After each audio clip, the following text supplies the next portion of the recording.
દેશના પહેલા લોકસભા ઇલેક્શન સાથે જોડાયેલો એક રસપ્રદ કિસ્સો, એ કિસ્સો જેના વિશે તમે ભાગ્યે જ પહેલાં ક્યારેક સાંભળ્યું હશે. કિસ્સો આંદામાન નિકોબારના પહેલા સાંસદ જ્હોન રિચર્ડસનનો. એ જ્હોન રિચર્ડસન જેમને બે વાર ફાંસીની સજા સંભળાવવામાં આવી, છતાં તેઓ સ્વતંત્ર આંદામાનના પહેલા સાંસદ તરીકે ચૂંટાયા. કાર નિકોબારી પરિવારમાં જન્મેલા જ્હોન રિચર્ડસન 1920માં બંદરોના સંરક્ષક તરીકે નિયુક્ત કરાયા. 1925થી 1945 સુધી તેમણે નિકોબાર ટાપુ પર એક અધિકારી તરીકે ફરજ બજાવી. જો કે ખરો સંઘર્ષ તો બીજા વિશ્વયુદ્ધમાં શરૂ થયો. આ એ સમય હતો જ્યારે જાપાની સેનાએ નિકોબાર ટાપુ પર કબજો કર્યો.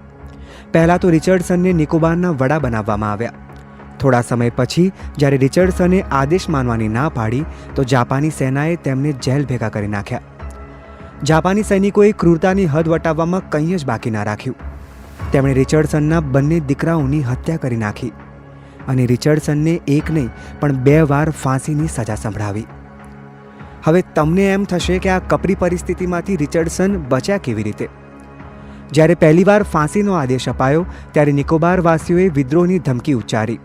આવી પરિસ્થિતિમાં બળવો થઈ જશે તેવા ડરથી તેમની ફાંસી મોકૂફ રાખવામાં આવી.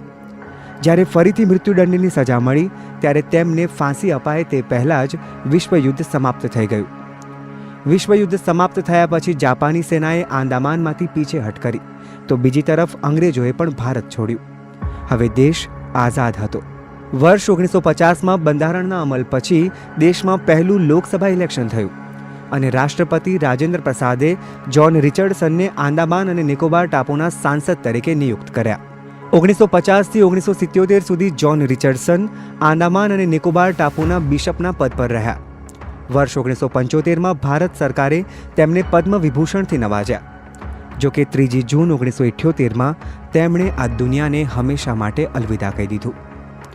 તો આ હતી વાત જ્હોન રિચર્ડસનની, એક એવા વ્યક્તિ જેમણે જીવનભર અઢળક મુશ્કેલીઓનો સામનો કર્યો. એક એવા વ્યક્તિ જેમને 2 વાર ફાંસીની સજા થઈ હોવા છતાં આંદામાનના પહેલા સાંસદ બનવાનું તેમને સૌભાગ્ય સાંપડ્યું. ઇતિહાસની અટારીએથી આજે બસ આટલું જ. ફરી મળીએ એક નવા કિસ્સા સાથે. ત્યાં સુધી આપ જોડાયેલા રહો ગુજરાત સમાચાર .com સાથે.